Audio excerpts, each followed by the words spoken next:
I'm not supposed to sit in this seat, but I'm going to sit in this seat for a hot second because it's Monday morning. Hi, everybody. How are you this morning? Good. Good. And that was very convincing, too. I'm really delighted to welcome you to this morning's program. I'm going to introduce our moderator, who will introduce his panelists, but we're really excited. IIDA has this amazing webinar series called Collective Design. And if we were a Netflix series, this would be season 6, episode 3. And obviously the topic is how to design for a more inclusive future. And it's going to be led by Bryan, who is an incredible human being. Mark is a senior foresight manager at the Future Today Strategy Group, and he leads the built environment, hospitality, retail, supply chain, restaurants, and CPG practices. Prior to FTSG, Mark worked as a workplace strategist, a designer, a design researcher, and a strategic foresight practitioner for clients across the US. His portfolio of clients includes national foundations, global companies, international associations like IIDA, product manufacturers, international retail brands, higher education institutions, nonprofits, multifamily developers, healthcare systems, senior living facilities, restaurants, and large corporate clients. Lord have mercy, Mark, just about everybody. Mark is IIDA's Futurist-in-Residence, and he has worked with us to develop our Certified Design Futurist course and all of its content. He's been a keynote speaker at IIDA's Industry Roundtable and has spoken nationally at local IIDA chapters and regions, really about the future of design and so much more. He's been a panel facilitator for IIDA at NeoCon. He's juried a number of our design competitions, and he's really contributed so much of his expertise to recognizing and celebrating design excellence. In his work at FTSG, Mark has explored the future of communities, housing in urban settings, product development, consumer needs, the workplace, design, manufacturing, engineering, and emerging technologies' impact on various industries and sectors. He has researched, developed hundreds of evidence-based trends, scenarios, and strategic insights for FTSG. He's also authored FTSG's Tech Trend Report on the built environment, hospitality and restaurants, climate and energy, supply chain, and logistics sectors. I'm literally going to nickname Mark Comma, because there are just all these things and things and things and things. But most importantly, Mark is a wonderful, warm human being, and his strategic insight will amaze and delight you and inform you as he leads this morning's panel. Friends, designers, Bryan.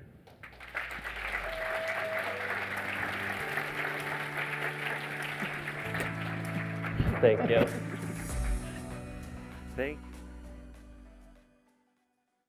All right, good morning, everybody. Can you hear me okay? All right, I'm going to go ahead and invite the rest of our panelists to just come up on the stage here, and I will introduce them shortly. But we are excited to be here to talk about the future of inclusivity and space. And I would like to thank IIDA and Cheryl for having me here to be able to talk on such an important and relevant topic given where we are in the world today. I wanted to start by just maybe naming a little bit of an uncomfortable truth in that design doesn't just reflect aesthetics, it shapes connectivity, future experiences, and future perspectives. Every decision we make, what we include, what we exclude, what we prioritize, signals to people whether they belong. Today, we're not here to just pat ourselves on the back for using inclusive language on projects. We're here to interrogate how design can genuinely support difference. That means race and gender. It means neurodiversity and physical ability, but it also means values, politics, and perspectives we may not necessarily agree with, and we need to make sure that we're holding space for both. Today's panel will explore not only what inclusive spaces of today should look like, but what they could become tomorrow. And we hope to explore how what we design can signal new ways of supporting communities, demographics, and identities of the future, how to utilize our senses for new forms of design, what future learners will need from public spaces, and more. And with me today, I have the experts to help us learn how to do all of that. So, no pressure. First, we have Tom Palucci. Tom is the Director of Interiors at HOK with over 25 years of experience. And as the head of interiors, he oversees talented teams across the globe to create inspiring spaces that enhance people's lives. He brings a fresh perspective and vision to interiors that inspires, connects, and empowers people. His dynamic leadership continues to elevate HOK's worldwide design practice, and he's a trained architect. Tom brings a multi-dimensional, human-centric approach to each project, and his driving passion is to design workplaces that empowers employees and shapes organizational culture. A sought-after thought leader, Tom is a frequent speaker on workplace trends at industry events. He has been featured in major outlets like the New York Times, the Wall Street Journal, and Inc. magazine, just some small publications if you probably haven't heard of them, sharing his insights on the future of work. Among his accolades, Tom is a fellow at the prestigious IIDA and serves as the interim chair for the Design Industries Foundation Fighting AIDS, or DIFA. So welcome, Tom. Thank you. We also have Jessica Bantom with us. Jessica is the global leader of equity, diversity, and belonging for DLR Group. Jessica is a diversity, equity, inclusion, and belonging practitioner, interior design consultant, and speaker whose mission is to help designers increase their cultural competence so they can create in ways that honor humanity. Serving in the role of global leader of equity, diversity, and belonging for DLR, Jessica is active in the design industry and is an engaged advocate committed to promoting DEIB in the industry and practice. A graduate of the University of Virginia and Marymount University, Jessica is a skilled management consultant with over 20 years of experience, a compelling speaker, and a certified facilitator and coach with a passion for enabling individuals to take actions that create meaningful outcomes for historically excluded people. You can learn more about Jessica and her book, Design for Identity, How to Design Authentically for a Diverse World at jessicabantom.com. So welcome, Jessica. Thank you.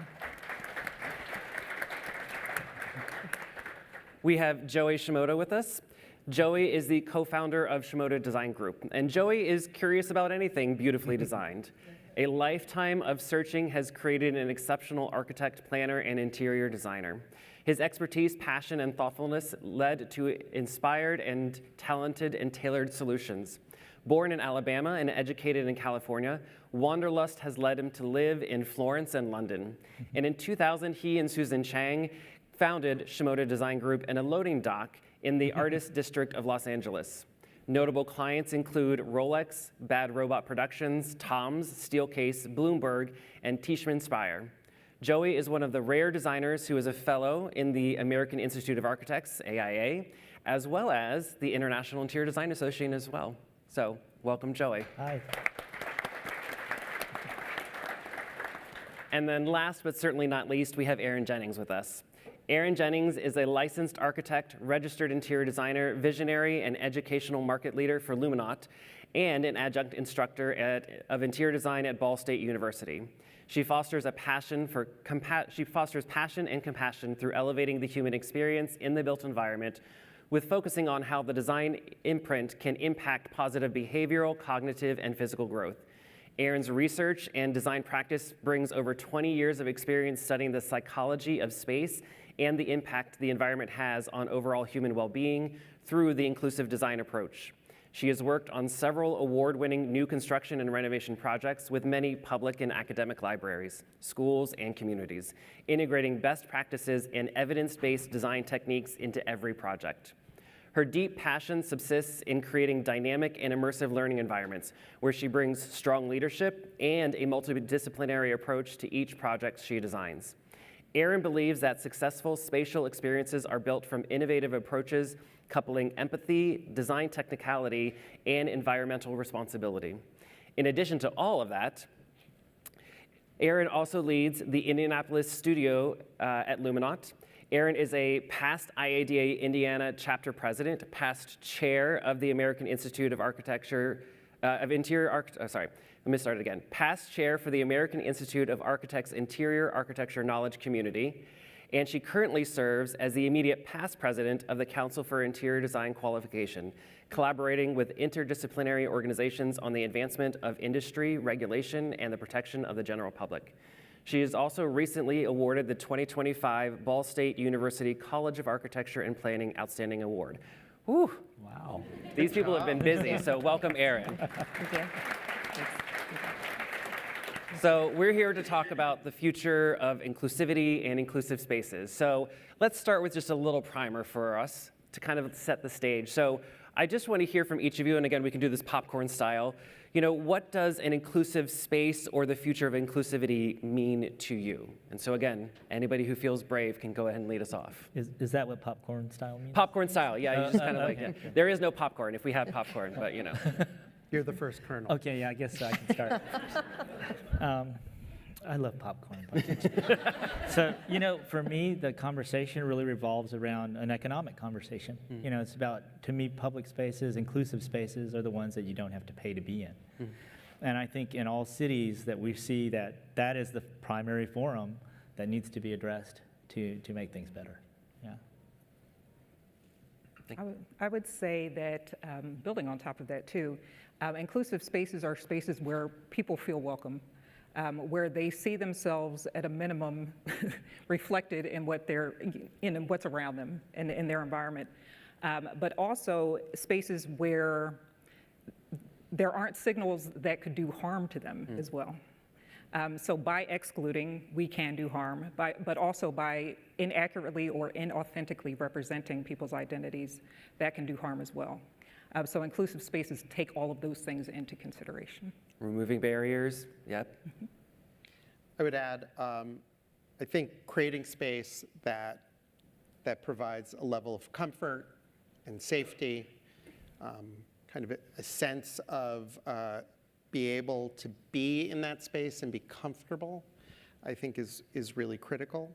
I think we have to recognize we all perceive space differently. And so how do we design environments that allow everyone to feel included in that environment and be their best selves? Absolutely, individuality. Yeah.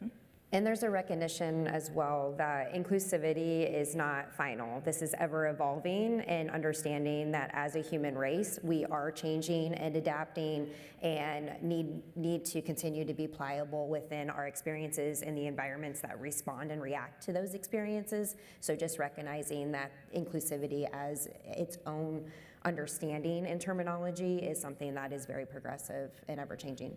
Yeah. And these seems like table stakes to me, but I'm curious as to like, you know, have you all seen anything, any new spaces, or have you designed anything recently that you feel embodies some of like what these inclusive spaces should be?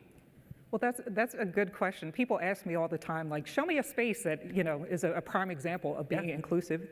But I don't think that's on us to determine.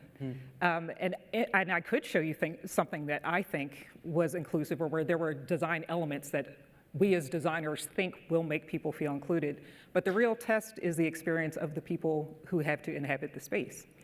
So it's hard to say, well, we worked on this and our focus was to be inclusive. If we don't talk to the people who use the space, we don't know whether we reach that goal or not. So I think that brings up a good point about the intentionality behind inclusive design. We may intend to be inclusive, but we won't really be inclusive unless we connect with our customers and end users to find out, did we meet the mark, and also to partner with them throughout the process to make sure we get there. Bring them along, bring them part of the co-creation process. Absolutely, I agree with you, Jessica. We recently worked on a project where the design team played designers and created this absolutely beautiful staircase, and it goes through almost 15 stories of building. And we did bring it in front of this group of individuals that the client had pulled together, you know, really from their own DEI program. And they're like, oh, this is great. And they were like, why is the staircase there? How do those that cannot maybe use the staircase at least participate in that space? Had glass handrails. They all said no, which was fascinating, right? Because they're like, it's uncomfortable for some people to kind of traverse up that way and you seeing through stuff. For some people, they don't necessarily want to be seen, depending on what they're wearing. So it was a real interesting conversation to bring those folks along that are going to occupy this building and provide real-time information that allowed us, I believe, hopefully, to have designed a better solution. So there's no glass handrails. The stair moved a little bit. Anyway. I have a couple examples I can share because I started to think about this question because you gave us the questions in advance, but I try to be right here. they're right here. But you know, I was trying to think about the spaces we've designed, and I realized they're very privileged spaces. So I began to think about what I've learned in the last 5 years, just living in Los Angeles, going through a city that went through a complete shutdown. And the positive that came out of that was Susan and I learned how to play golf because Primo taught us how to play golf. But in 25 years of living in Los Angeles, I'd never gone to the park. I'd never gone to Griffith Park. Then I later found out that LA has some of the largest park space of any city, but it's not, no one knows it as a park city. But the fascinating thing about that was just how many people on a regular basis were using the park to gather. Family gatherings, birthdays. I mean, people would bring these giant floaty things and blow up balloons, and there'd be 20 or 30 people at each group. And that was consistent. That's all, even, well, in the pandemic they couldn't do it, but now it's just really, I'm so amazed that that happens. And so what I realized is that most people don't live in places that allow them to gather in great space, and gathering in nature is actually the best. That's the best part. Now, I'll share another story about LA, which is completely a concrete story. So those of you who remember or have lived in LA, there was a 6th Street Bridge, which was a very iconic bridge over the LA River, had these double arches. The concrete was failing, so they tore it down. So it took about 8 years, I think, for them to redo the bridge. And I don't know if you've seen it, but it's all these big loops that go across and it's a major artery. They've also designed the biggest park project in LA underneath the bridge, which unfortunately is sort of stalled and they're not done yet. But what happened when the bridge opened was so many people were drag racing and doing donuts and filming themselves on this bridge, because it's a really beautiful bridge, that they actually had to shut the bridge down. The police were there and they were regulating traffic.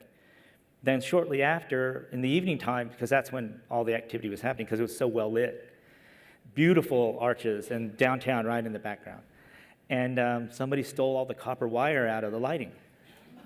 So all of the you can't see anything at night.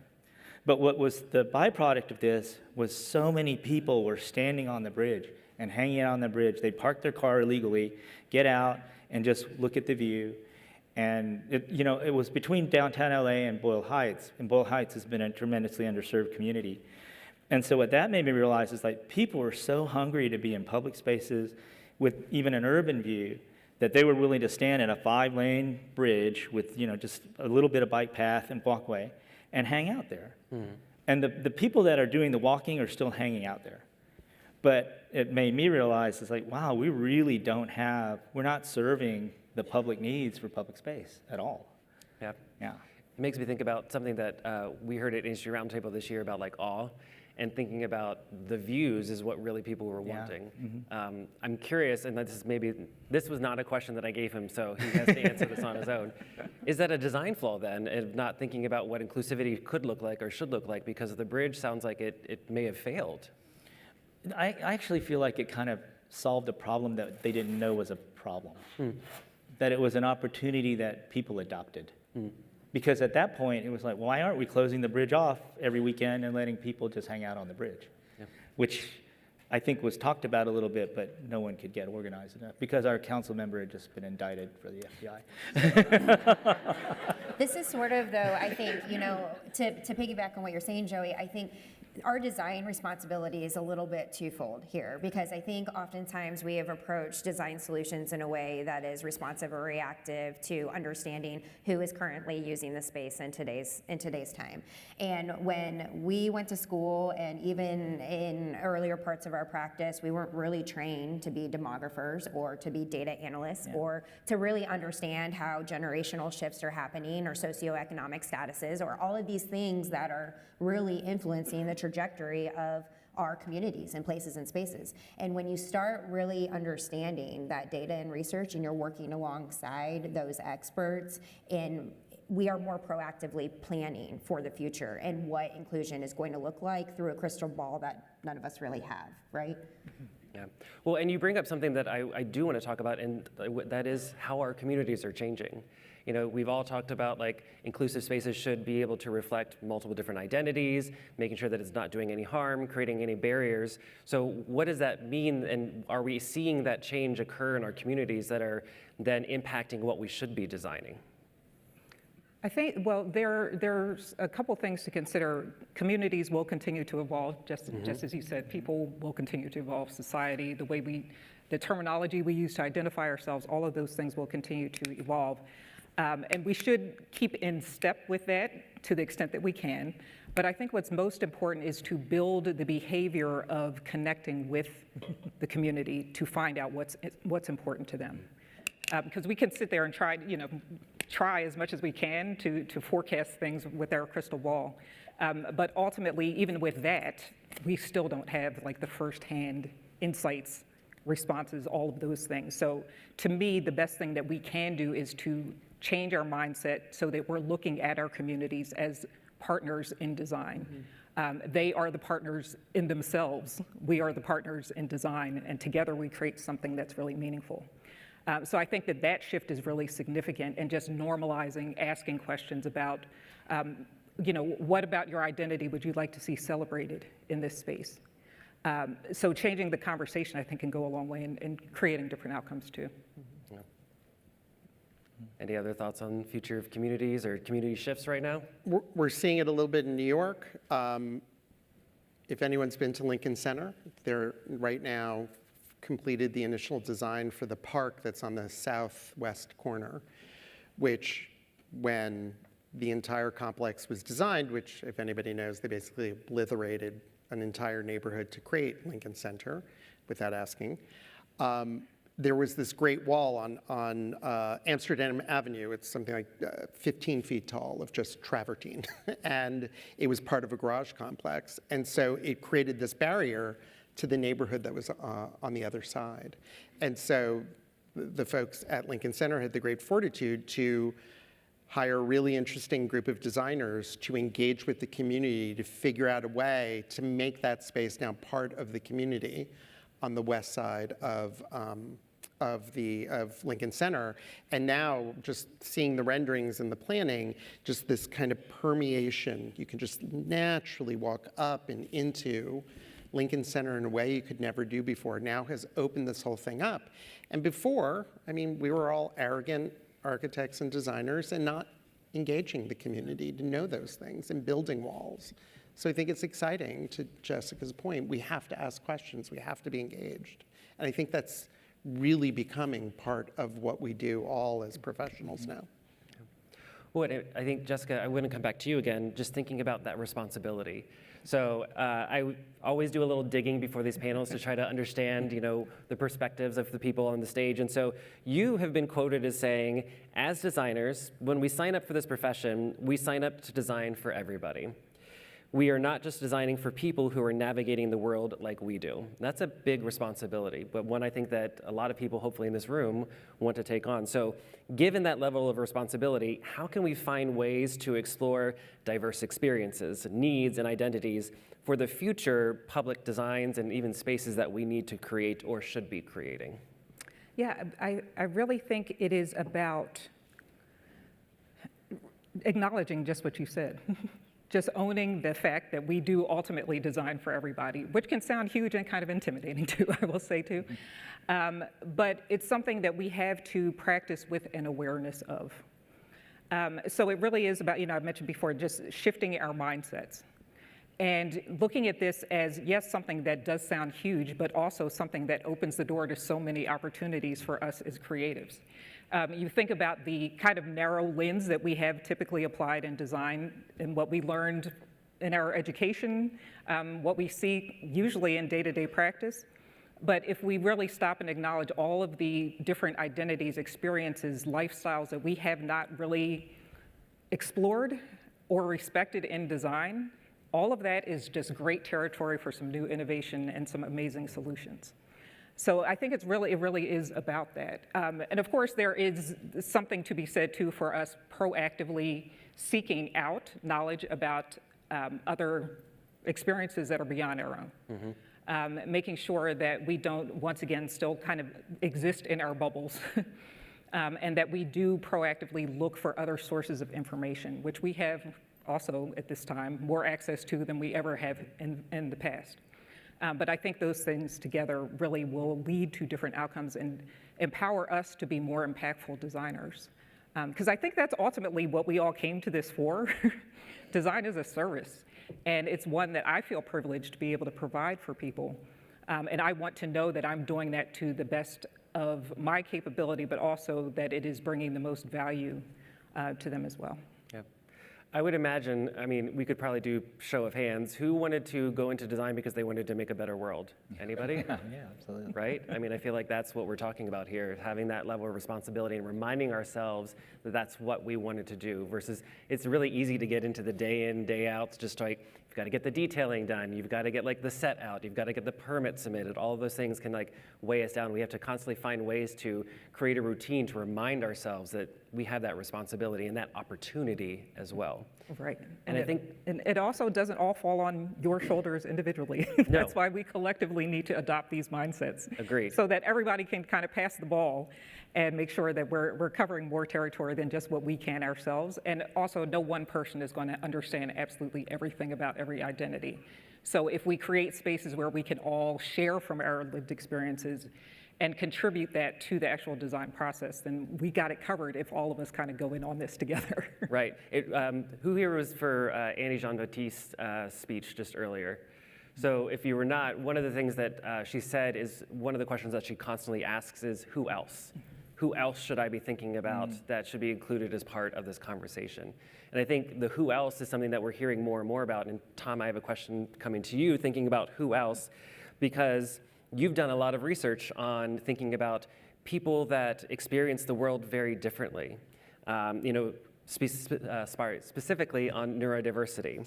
So, when HOK began researching neuro-inclusive environments, 1 in 8 people were considered neurodivergent. And today that ratio is actually 1 in 5. Yes. Yeah. And so, yet many of them are never diagnosed. And, I wonder, along those same lines, like there was a misconception that it was maybe not as many people.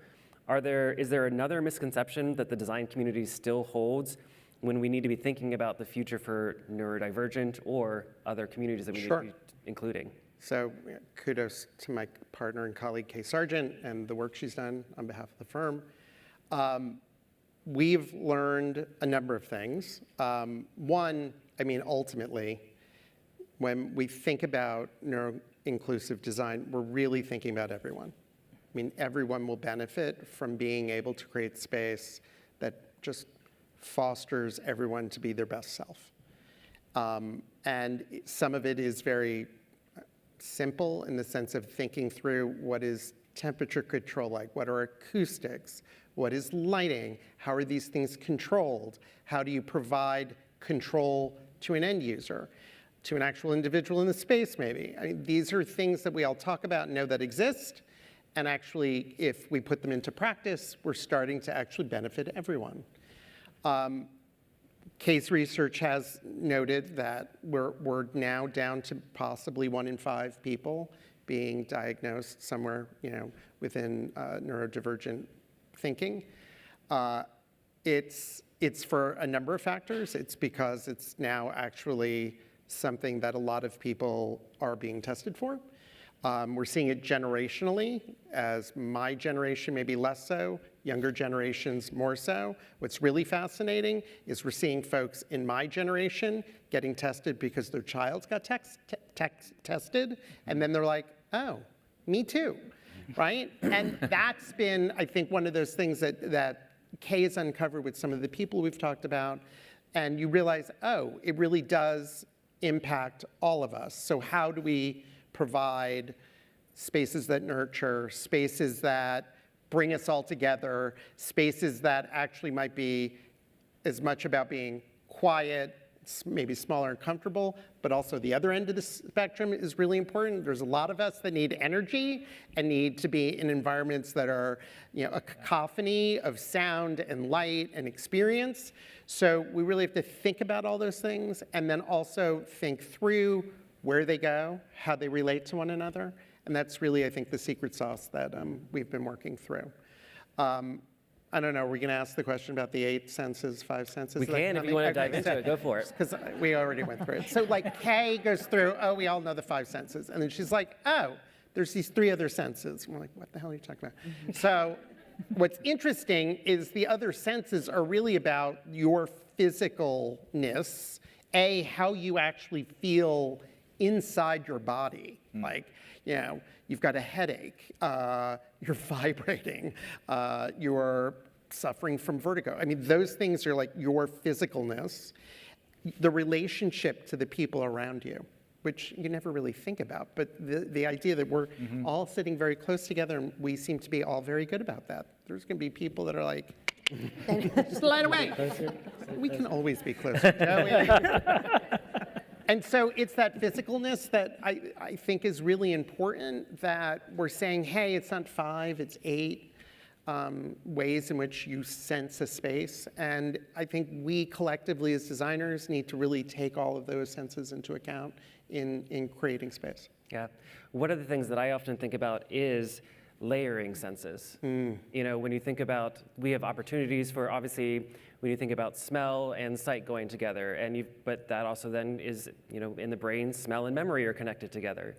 And I think that might be an opportunity for us to think about what a future space could be designed with, of like that kind of like layered sensorial component. But as well as then we have new technologies that are creating new types of senses where we have the ability to taste something that somebody else tasted all the way across the world. And that type of inclusivity is something that we should be considering to form community connections, right? Absolutely. Yeah. We all talk about, you mentioned smell, which I think is fantastic. I mean, there's smell that's bad and smell that's delightful. And then for some of us, that delightful smell might not be so delightful. But we hear about it when we think through in terms of brand and in terms of hospitality, but I don't think we're all taking enough advantage of that. And what we've learned is that it has to be tied back to nature. It has to be tied back to biodiversity. It has to be able, it's that fresh air smell. Like maybe just open a window and all of a sudden, you're having that other sensory experience. I think that's the one thing I don't think we all think enough about, and how do you start to layer that into your space? Yeah. And Joey, I'm thinking about you because you have been quoted, again, going to all of my research here, as saying, in this space and in all other spaces that we do together, we really challenge you to see something differently. And what we're talking about here is thinking and seeing things differently. So how do you do that? And does that influence how you think about concept and design of like the future of inclusive spaces when we're trying to think and see things differently? Yeah, no, that's a great question, because I started to distill what I was doing intuitively in a way that I might be able to explain it to others. And I know it really comes down to this notion of observation. And we spend a lot of time just feeling what the space is like, because we do a lot of work at adaptive reuse work, and love redoing historic buildings and making sure that they have an extended life. And so I like to think about it as a mystery, and not necessarily a murder mystery, although, maybe I should think of it like a murder mystery. But, like a Sherlock Holmes cold read. So I love this idea. It's like this little game that I play in my head about, well, what am I seeing, what am I doing, and ask the pro and con, and ask a lot of questions, and then start to involve, other people in the conversation, start to involve about how we deal with the context. And that's really a basis of how we're sort of looking at a space. But I think the challenges that we've seen after the pandemic has really changed the way we think about being together and going to work was, why are we in this space to begin with? And I think that why is the biggest question all of us have, because for public gathering, like all of the master plans that we've done with multiple buildings, the city is always going, what are you doing at the street? What are you going to do to, activate the street? And how much retail do you have? And then you realize, okay, we're going to have this much retail, but we're not going to be able to lease any of it because this is not the right location for it. There's too much of it. It's just not going to work. But yet we struggle with the fact that we need to provide these spaces. And just trying to find uses for those is really something else that we've been developing, and programming with communities helps to do that, including them especially for public uses. A lot of the stuff we've done in the arts district, always comes with an art component that says, no, you need to let these groups in the neighborhood use this space. And so including that, that group of people that you would normally include helps make the projects richer. I like that idea of it as a mystery, although if you ever do a hotel, please don't make it a murder mystery, because that No could go lights, very wrong. where's the lights? Right. Where's the lights? Aaron, I'm going to come to you. I'm going to switch up a question on you just here, because we're talking about seeing things differently. And you work with a generation that definitely sees things differently when you think about learning environments. I'm curious, what are you learning about those generations and what they're wanting from an inclusivity standpoint in the spaces that they want to inhabit? It is quite fascinating right now, and brilliant minds, and there's a lot of them, because there's a lot of them, when we just look at how massive that generation is. A lot of what we're talking about is really centered around how we're experiencing kind of our understanding of these immersive environments, right? And we're responding and reacting to all of these experiences differently, which touches on the research that we talked about earlier with the neurodivergence level of thinking, and just how cognitively we're all constantly processing or over-processing or being overstimulated in a lot of ways. This is no different with our younger learners. And I think, what we're seeing in our practice is if we start changing this mindset of designing spaces for them and are designing spaces along with them, this is what Jessica was talking about earlier, right? How do we curate an experience to design in partnership with them, regardless of their age experience level, or where kind of they fall in their cognitive development. It's super critical because it allows us as designers to be able to really understand what it is that these learners are looking for in sense of choice and agency, and how we can adapt and adjust our learning environments to accommodate that. I think our team is really starting to think about how do we use our schools and libraries as teaching tools, the buildings themselves. How do they become teaching tools that are almost like a blank canvas that allows that kind of creativity, discovery, sense of wonder and awe to occur through the learner and educator lens, and it's not pre-prescribed by the design team. It's investigative by the end users. So that's kind of the direction that we're seeing. Yeah, I think thinking about the built environment, whether it's this chair, whether it's this space, as a learning tool, as part of like the learning toolkit, is something that is relevant and critical. I'm curious, do you help like the people who are teaching to think about it in that way too?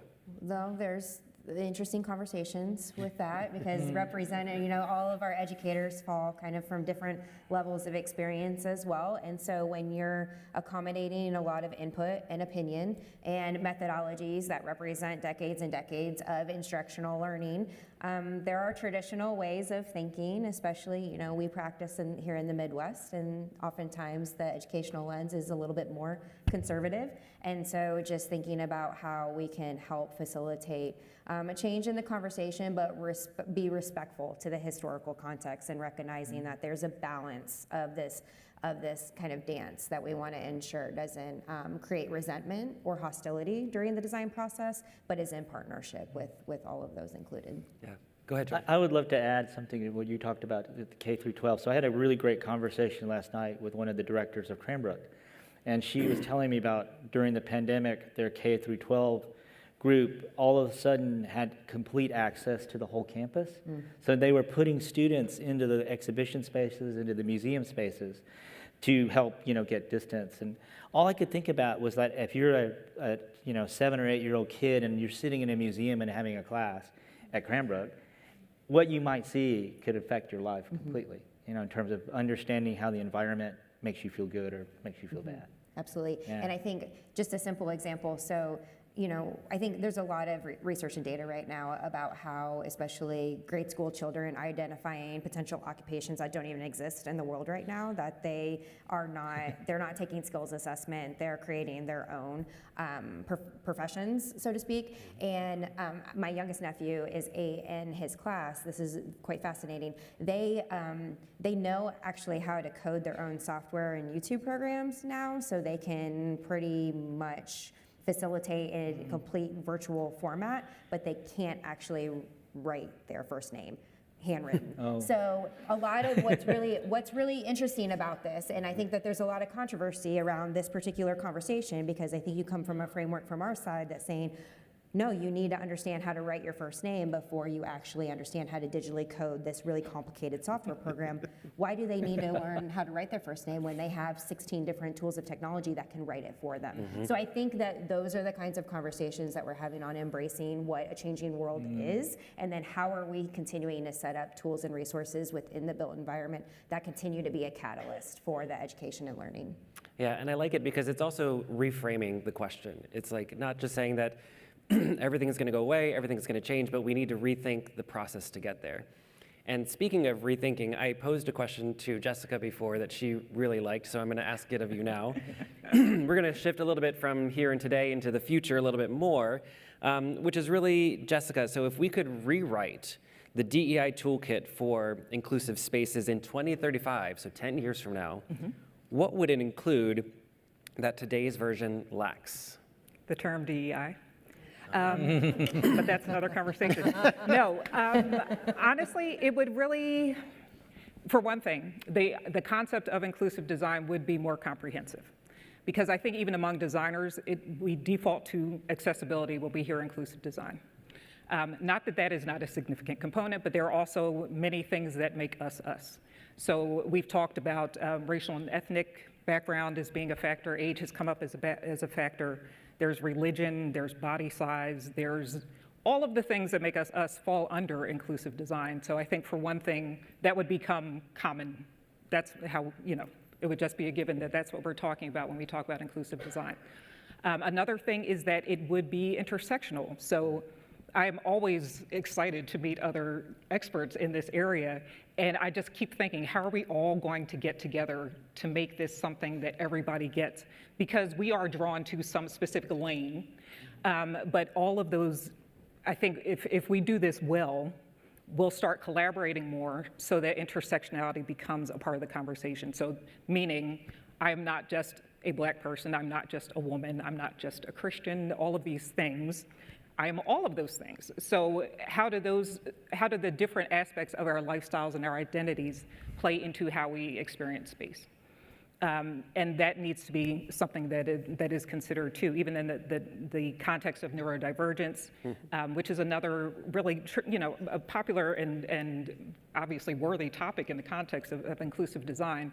But what other variables impact how people experience being a neurodivergent person. And there are implications of those things that we need to factor into the conversation. So that's one thing.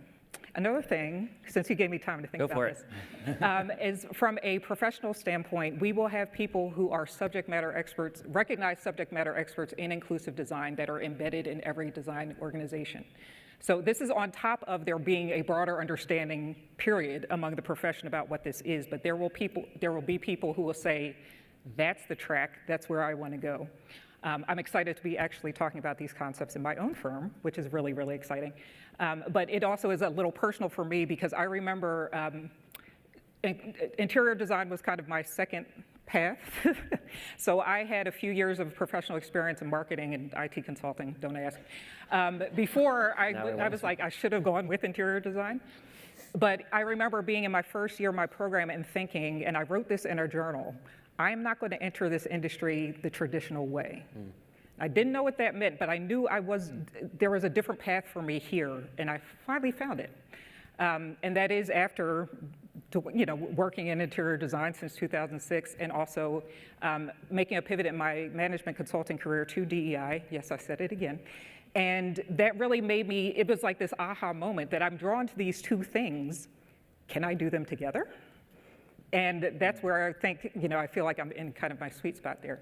But I really would love for design students to be looking at this like, oh, that's where I want to go. Or even practicing designers to be like, that's where I want to pivot. And how can I create that path? So that's what I really want us to kind of get into, and by 2035, maybe that will be a thing. And then also at that point, when we're looking at how we gauge the success of projects, the metrics that we use, there will be some component about inclusivity in there as well. Yes. And there are standards that have been developed. There's a CIDIE standard, which is about social impact. There's the SEAM certification. There are many things out there right now, but I think we need to develop more of an understanding of those and incorporate them into the larger conversation about metrics and how we gauge success of projects.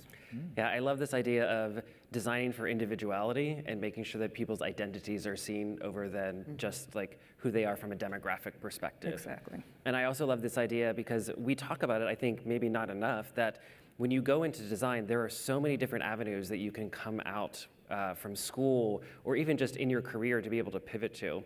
And I think what that allows us to reframe, a lot of us are afraid of commoditization right now. This is the tool, this is the secret sauce to be able to say we can reframe our careers to go into a specific area that addresses a need and perhaps provides an entirely new service or offering to our clients in a new way. So I think, going along with this idea of like the future, I'm trying to think about the future of like the cultural cues, Joey, that we need to have in these types of places and spaces. Do you have any thoughts about like what some of these future cultural cues could be for the spaces that we create? I think for me, this notion of aging, different ages, is really a key element in talking about this, because this is actually one place where I'm pretty optimistic, because I feel like when I'm, maybe older, 20 years older, that I'll have a robot to take care of me, and that I can connect with all of my other friends, because time and distance seems to be the biggest challenge to be able to communicate with family members. That's just going to be not an issue at all. And it might even be holographic at that point. And so I feel like that's as a Gen Xer, we are all able to kind of say, we bridge this gap. We understand technology in a way because we were before technology, and that we can utilize it in great ways. Everybody behind us will just be doing what they're kind of doing. And we'll have to sort of understand, and that'll be the way society works. But I think that ability to be everywhere and nowhere at the same time, that plurality of individual and then collective because of technology, whether it's this actual envelope that circulates you when you don't want to have anybody talk to you in a public plaza, and then you're communicating and maybe giving a lecture at the same time. I think that sort of flexibility of you're no longer tethered to space to make these relationships, like this individual or collective. So I think that's something that we really want to look towards. Susan and I were lucky enough to get invited to a conversation between Meta and Ray-Ban. And it was at the Italian Cultural Institute. And first of all, I was like, these Ray-Ban glasses kind of suck. I don't understand what they're doing. And we were like, but they're going to have really good wine and really good food, because they always do. And so let's go see what this is about. And I'm glad we went, because they start out the presentation with a photograph of all of these generations with their glasses, and they're supposedly watching a sports event, a major event. And so their point was that they're trying to figure out how to get us away from the phone. So how do you become more mobile, hands-free, where technology and knowledge is seamless, completely seamless. So the danger with that really is that we are exchanging maybe convenience for community because of the distancing, that we no longer have to feel like we have to be next to somebody and touch them and be part of that. But I don't think we'll lose that. But we'll also be able to say, sometimes it's okay. I'll take the meeting in the car, I'll take the meeting, my driverless car, all this stuff, I'll do all that. And so I think that's an exciting part of how we can be together and separate in the future. Physical spaces, we're lucky because the world has so many beautiful physical spaces, and we'll continue to reuse them. And some of us will be lucky to contribute and make more beautiful spaces. Yeah. But with that balance, I think it's really exciting. I agree. I think there's multiple opportunities, because we are starting to see this kind of breakdown of thought about being unable to connect on a global scale. our younger generations are proving that they can form relationships, meaningful relationships through technology all across the world. And that gives us the opportunity for them to learn and even have like cross-learning too. And I think part of this is also because our social centers have changed. The pandemic reset where our social centers were for a lot of us. When we think about it used to be in the workplace, and now it's maybe a little bit more about like our neighborhood or area around us, or even the community that we are forming online as well. And so before we get to our very last question, I do want to open up to Tom and Aaron, because I want to talk about maybe some future learning spaces. We kind of touched on it a little bit. And Tom, I realized future workplace spaces too, like what those mean, both of them mean from like an inclusivity standpoint. So I don't know if either of you want to go first.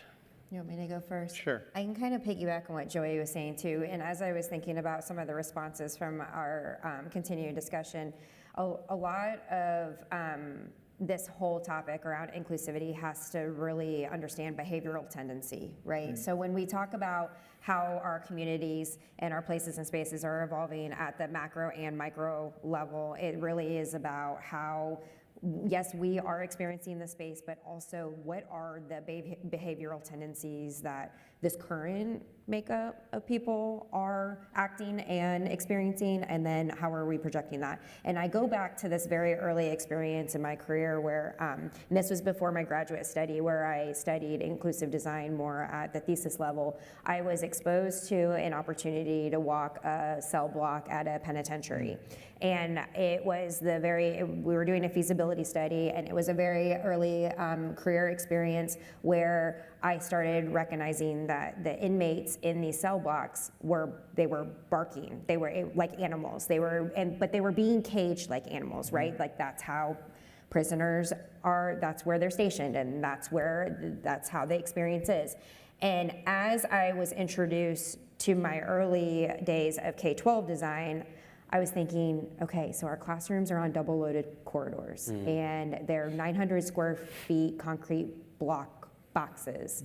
And the students, 30 students in one room, are sitting in rows all facing the same direction. And they all have to raise their hand to ask permission to go to the restroom in a line.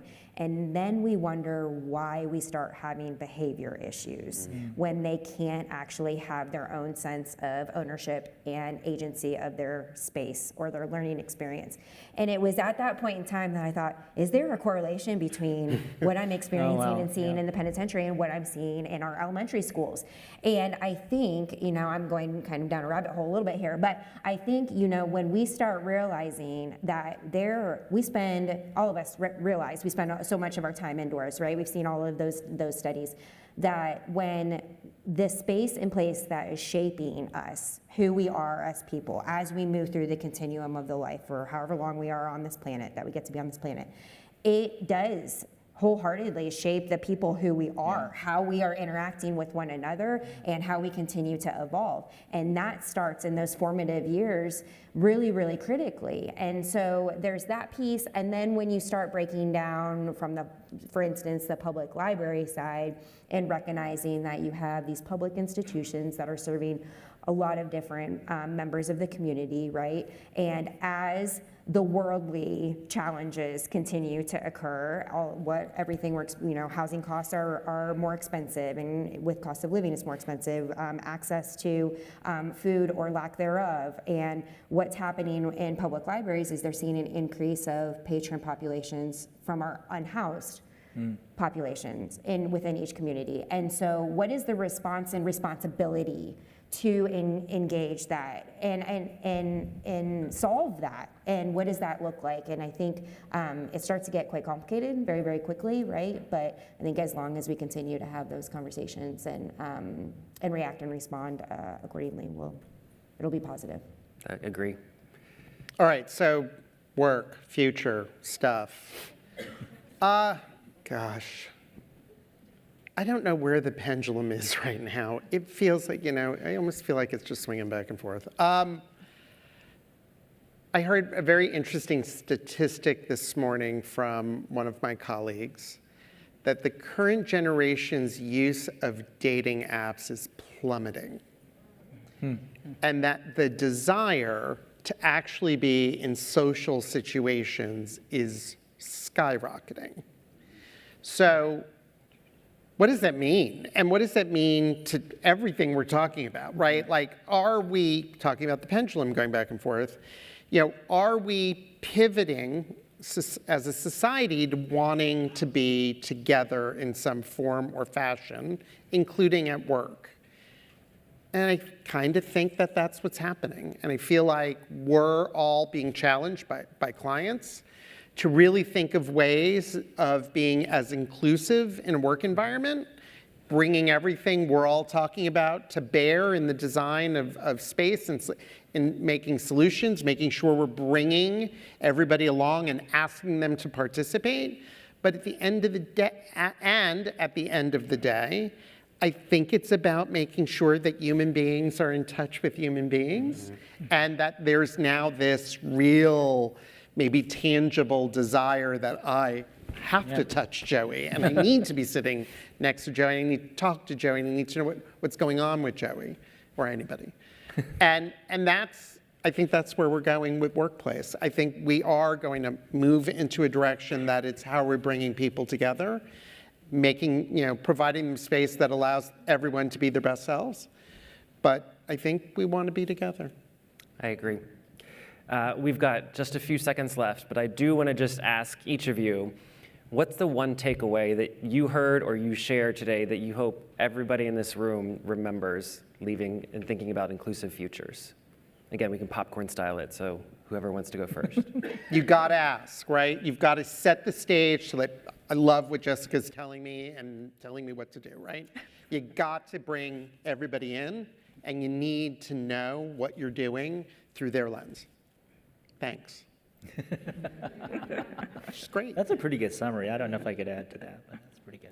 I think you need to embrace the level of authenticity. I think everything that we're talking about here is, and there's, something we didn't touch on too is how we're trying to integrate and respond and collaborate with AI, and what that really looks like in the framework of all of this conversation. And at the end of the day, it's really ensuring that our design responsibility is to make sure that our level of authenticity with who we're engaging with, who we're designing alongside, who we're serving in our communities, that we don't lose sight of that authenticity connection. Yeah. For me, I feel like the biggest takeaway is that no matter what we do, we have to remain optimistic in the idea that whatever the future brings us, we'll be able to respond to it in a positive way. But I think it always comes back to me about this what you said about work. I think we do really want to be together. Mm-hmm. And I think coming to NeoCon and seeing all my friends is way more important than looking at products. Yeah. Although I do look at the products. We do look at products. We're here for products. And I think in being together, the superpower we can all build is cultural competency. Mm. Yeah. So having that ability to understand, appreciate, and interact with people from different backgrounds, experiences, belief systems, et cetera, that is key to us thriving when we are together. Mm-hmm. Good job. True. Well, thank you for sharing your insights. Hopefully you all heard something today that maybe opened up your mind, gave you a glimpse into the future that you want to create. Thank you again to IIDA for hosting and having this wonderful conversation. And hopefully you all enjoy the rest of your NeoCon and have a great day.